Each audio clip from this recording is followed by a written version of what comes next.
लोकनीति CSDS के opinion poll में NDA को स्पष्ट बहुमत मिलने का अनुमान है। इस ओपिनियन पोल के मुताबिक महागठबंधन दूसरे स्थान पर रहेगा। ओपिनियन पोल के परिणामों के मुताबिक एनडीए को 133 से 143 सीट मिलने का अनुमान है। वहीं महागठबंधन को 88 से 98 सीट, एलजेपी को 2 से 6 सीट और अन्य को 6 से 10 सीटें मिलने का अनुमान है। बिहार में 38% लोगों ने एनडीए पर फिर से भरोसा जताया है। वहीं 32% लोग चाहते हैं कि बिहार में महागठबंधन की सरकार बने, जबकि 6% लोगों का मानना है कि राज्य में एलजेपी की सरकार बननी चाहिए। 31% लोग की नीतीश कुमार सीएम के तौर पर पहली पसंद हैं, जबकि 27% लोग तेजस्वी को सीएम बनाना चाहते हैं। ओपिनियन पोल में नीतीश की पॉपुलैरिटी में भारी गिरावट देखने को मिली है। 2015 में 80% लोग नीतीश सरकार के कामकाज से संतुष्ट थे, लेकिन 2020 के इस ओपिनियन पोल में यह आंकड़ा गिरकर 52% हो गया है। 2015 में सिर्फ 18% लोग ही नीतीश सरकार से नाखुश थे, लेकिन 2020 के ओपिनियन पोल में नीतीश से नाखुश लोगों का प्रतिशत 44 हो गया है।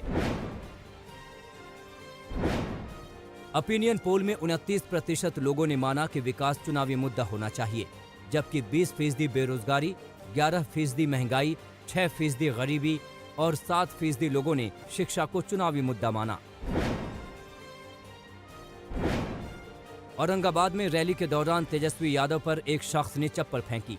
तेजस्वी पर एक के बाद दूसरी चप्पल भी फेंकी गई। पहली चप्पल तेजस्वी को छूते हुए गुजर गई और उस पर बहुत कम लोगों का ध्यान गया था, लेकिन उसके फौरन बाद ही दूसरी बार चप्पल सीधे तेजस्वी के हाथ पर लगी, जिसके बाद वहां अफरा तफरी मच गई। बिहार में चुनावी सरगर्मी के बीच नेताओं की रैलियों का दौर जारी है। कल यूपी के सीएम योगी आदित्यनाथ ने बिहार में ताबड़तोड़ रैलियां की। कैमूर की रैली में योगी ने जहां भव्य राम मंदिर के वादे को पूरा करने की बात कही, तो वहीं अरवल में शशि थरूर का जिक्र करते हुए कांग्रेस को पाकिस्तान परस्त बताया। बिहार की जनता से किया गया वायदा, मर्यादा पुरुषोत्तम भगवान श्री राम के भव्य मंदिर के निर्माण को भी बनाएंगे। बिहार के बक्सर और आरा में बीजेपी अध्यक्ष जेपी नड्डा ने रैली की, जहां मोदी और नीतीश कुमार को डबल इंजन की सरकार बताया। वहीं तेजस्वी यादव ने बीजेपी के पास सीएम का चेहरा न होने को लेकर तंज मारा। नौकरियां खाली पड़ी हुई हैं, रिक्त है सरकारी नौकरियां, जिसको हम लोगों ने कमिटमेंट के साथ हम लोगों ने संकल्प लिया है, उसको पूरा करें। चुनावी बयानबाजी के बीच जीतनराम मांझी ने एलजेपी पर बड़ा हमला किया। मांझी ने दावा किया कि रामविलास पासवान की पार्टी इस चुनाव में एक भी सीट नहीं जीतेगी। वहीं तेजस्वी यादव से उनके घर मिलने एलजेपी नेता प्रिंस राज पहुंचे, जिन्होंने रामविलास पासवान के ब्रह्म भोज का निमंत्रण दिया। इस दौरान तेजस्वी ने चिराग पासवान की जमकर तारीफ भी की।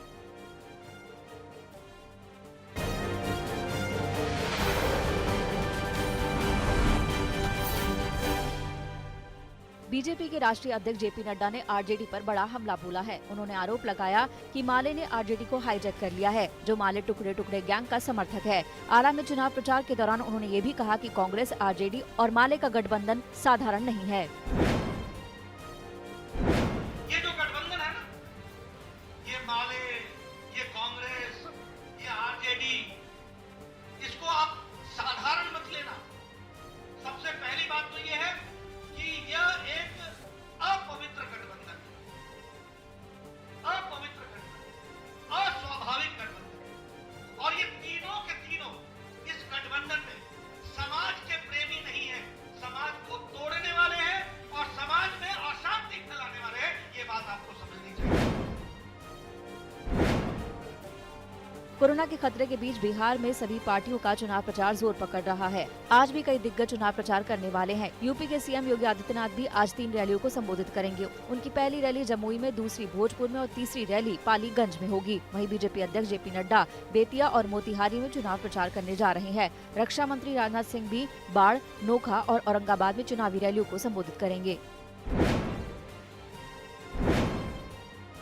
आज एलजेपी अपना विजन डॉक्यूमेंट जारी करेगी। इसे बिहार फर्स्ट, बिहारी फर्स्ट का नाम दिया गया है। सुबह 10:30 बजे चिराग पासवान पटना में बिहार चुनाव के लिए अपना वादा लोगों के सामने रखेंगे। वैसे संकेत मिल चुके हैं कि एलजेपी महिला सुरक्षा, सीतामढ़ी में अयोध्या की तर्ज पर भव्य सीता मंदिर, सस्ते घर जैसी योजनाओं को अपने विजन डॉक्यूमेंट में जगह दे सकती है। कांग्रेस भी अपने घोषणा पत्र का आज ऐलान करने वाली है।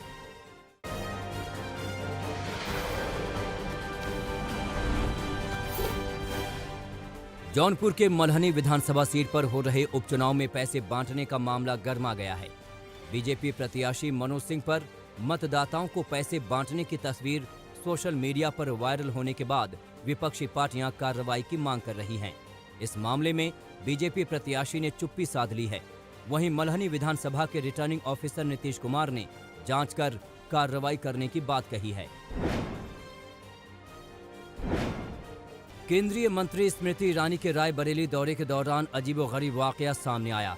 सलोन विधानसभा में स्मृति ईरानी और पार्टी के मौजूदा विधायक की मौजूदगी में ही कार्यकर्ताओं ने स्थानीय प्रशासन पर भ्रष्टाचार के आरोप लगा दिए। यही नहीं, मिलने वाली जनता और आरोप लगाने वाले लोगों को हटाने के लिए खुद डीएम और एसपी को आगे आना पड़ा। लेकिन अब तक मामला बिगड़ चुका था। स्मृति ईरानी ने लोगों के दर्द सुने और बाद में अधिकारियों के साथ बातचीत करने के बाद अमेठी रवाना हो गई। बुलंदशहर में होने वाले विधानसभा उपचुनाव पर नेताओं के विवादित बोल जारी हैं। कांग्रेस नेता अमरीश गौतम ने पीएम मोदी और सीएम योगी के बारे में अमर्यादित टिप्पणी की। इस पर प्रदेश के स्वतंत्र प्रभार मंत्री कपिल देव अग्रवाल ने कांग्रेस पर पलटवार किया। कहा कि उस पार्टी से क्या उम्मीद कर सकते हैं जिनके पूर्व अध्यक्ष आलू डालकर सोना निकाल दें। केंद्र के कृषि कानून के खिलाफ पंजाब की राह पर राजस्थान भी है। गहलोत सरकार बड़ा फैसला करने वाली है। नवंबर के पहले हफ्ते में इसके लिए राज्य सरकार ने विधानसभा का विशेष सत्र बुलाया है। इस सत्र में केंद्र के किसान कानून के खिलाफ फैसला लिया जाएगा। सीएम अशोक गहलोत ने ट्वीट करके इसकी जानकारी दी। राज्य सरकार 3 नए कानून बनाएगी।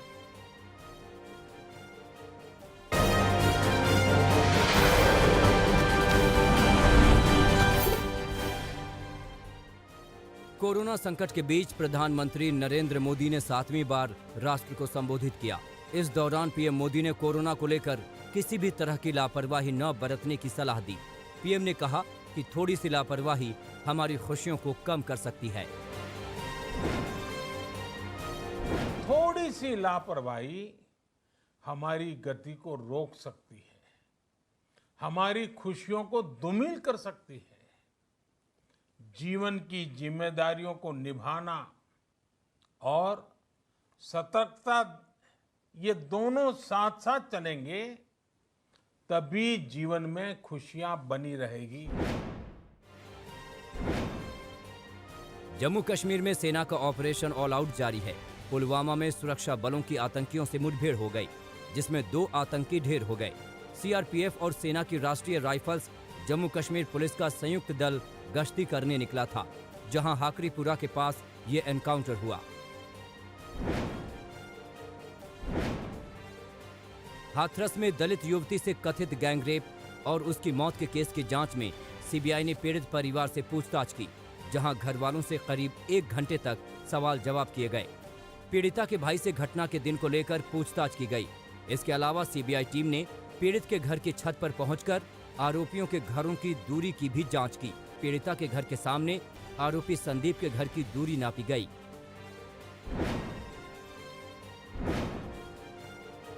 हाथरस कांड में अब एक और नया मोड़ आया है। सीबीआई टीम को आरोपियों से पूछताछ के दौरान कई अहम सबूत मिले हैं। इसके साथ ही केस में पुलिस की लापरवाही का एक और मामला सामने आया है। जेल में बंद 4 आरोपियों में से एक आरोपी नाबालिग है। सीबीआई की टीम ने लड़के की मार्कशीट घर से ली, जिसमें उसकी उम्र का जिक्र है।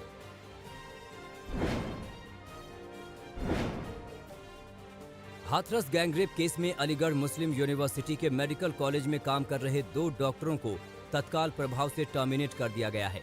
एएमयू के वीसी के आदेश से इन दोनों डॉक्टरों को टर्मिनेट किया गया है। एक डॉक्टर अजीम ने हाथरस मामले को लेकर अपनी राय रखी थी, जिसमें उन्होंने कहा था कि 10 से 12 दिन में अगर सैंपल कलेक्ट किया जाता है तो उसमें रेप की पुष्टि करना मुमकिन नहीं है। सीबीआई की टीम ने 7 घंटे से अधिक समय तक मेडिकल कॉलेज में डॉक्टरों से पूछताछ की थी।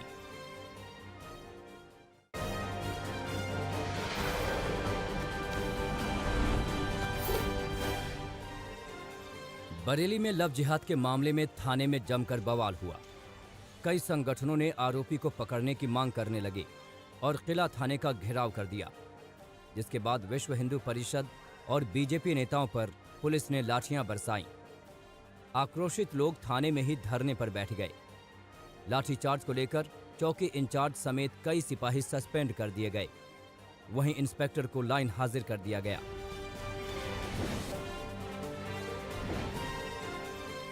प्रयागराज में लाइव मारपीट का वीडियो वायरल हुआ है।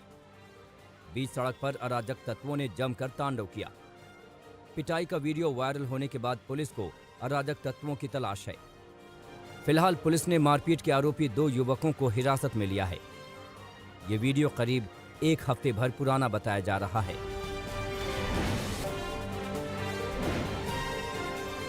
कपूरथला में जन्मदिन की पार्टियों में जमकर फायरिंग हुई। तड़ातड़ फायरिंग के साथ जश्न का ये वीडियो वायरल हो गया है। बताया जा रहा है कि एक प्राइवेट बैंक में काम करने वाले एक कर्मचारी की बर्थडे पार्टी के दौरान हवा में फायरिंग की गई। रेस्टोरेंट में चल रही पार्टी के दौरान फायरिंग के साथ केक काटे गए। पुलिस ने 3 अज्ञात लोगों के साथ 11 लोगों के खिलाफ केस दर्ज किया है। हालांकि अब तक किसी की गिरफ्तारी नहीं हुई है।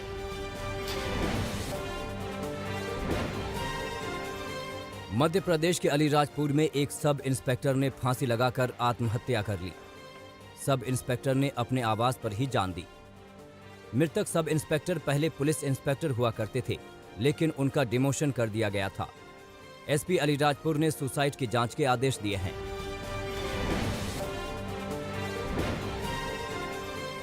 यूपी के मुजफ्फरनगर में आग की चपेट में आने से भाई बहन की मौत का मामला सामने आया है। ककरौली थाना क्षेत्र में ये दोनों भाई बहन खेल रहे थे, तभी आग की जद में आ गए। हादसे में दोनों भाई बहन की जलकर मौत हो गई। पुलिस ने दोनों के शवों को पोस्टमार्टम के लिए भेज दिया है।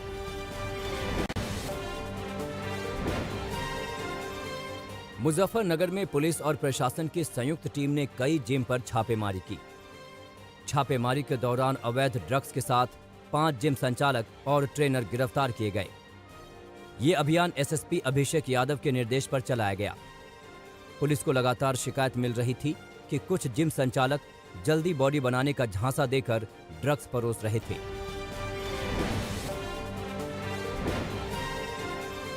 गोरखपुर में प्रॉपर्टी डीलर की गला रेतकर हत्या के मामले में 4 आरोपियों को गिरफ्तार किया गया है। हालांकि मुख्य आरोपी अभी फरार है। 15 लाख रुपए बकाया मांगने का दबाव बनाने पर प्रॉपर्टी डीलर की हत्या की गई थी।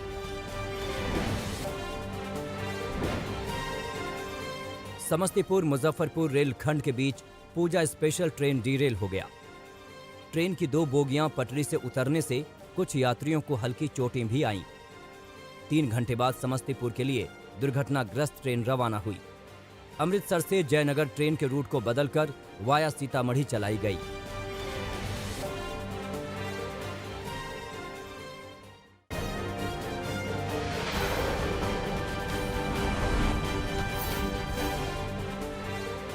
आईपीएल के 13वें सीजन के 38वें मैच में किंग्स 11 पंजाब ने दिल्ली कैपिटल्स को 5 विकेट से हरा दिया। टॉस जीतकर पहले बल्लेबाजी करने उतरी दिल्ली की टीम ने 20 ओवर में पंजाब के सामने 165 रनों का लक्ष्य रखा। दिल्ली की ओर से ओपनर शिखर धवन ने धुआंधार 106 रनों की नाबाद पारी खेली, लेकिन पंजाब के निकोलस पूरन ने ताबड़तोड़ 58 रनों की पारी खेलते हुए अपनी टीम को जीत की दहलीज तक पहुँचा दिया। किंग्स 11 पंजाब ने 1 ओवर पहले ही मैच को 5 विकेट से अपने नाम कर लिया।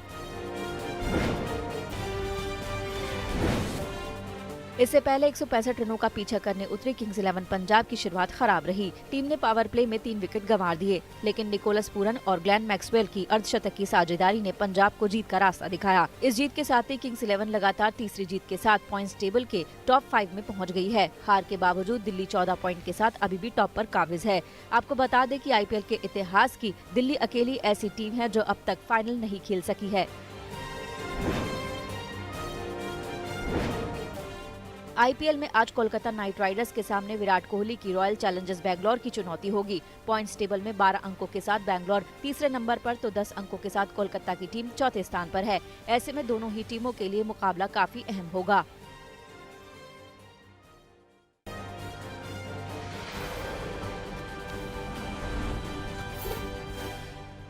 अजरबैजान आर्मीनिया के बीच शांति समझौते के बाद भी भीषण लड़ाई जारी है।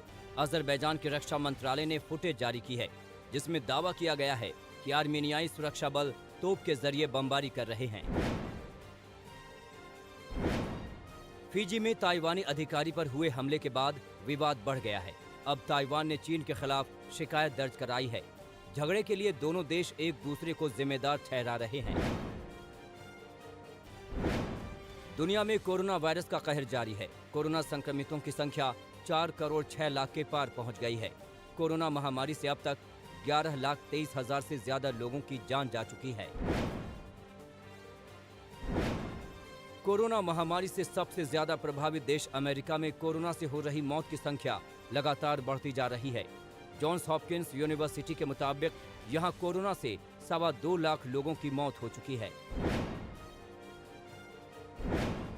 कोरोना वायरस की दूसरी लहर के बाद वेल्स में 2 हफ्ते का सख्त लॉकडाउन लगा दिया गया है। लोगों को घरों में ही रहने की सलाह दी गई है। गैर जरूरी दुकानें, पर्यटन और कारोबार को बंद करने का फैसला किया गया है। बर्लिन की एक अदालत ने कोरोना के कारण बार रेस्टोरेंट पर लगाए प्रतिबंधों को निलंबित करने का आदेश दे दिया है। पिछले हफ्ते ही वहां के प्रशासन ने रात 11 बजे से सुबह 6 बजे तक बार और रेस्टोरेंट को बंद रखने का आदेश दिया था।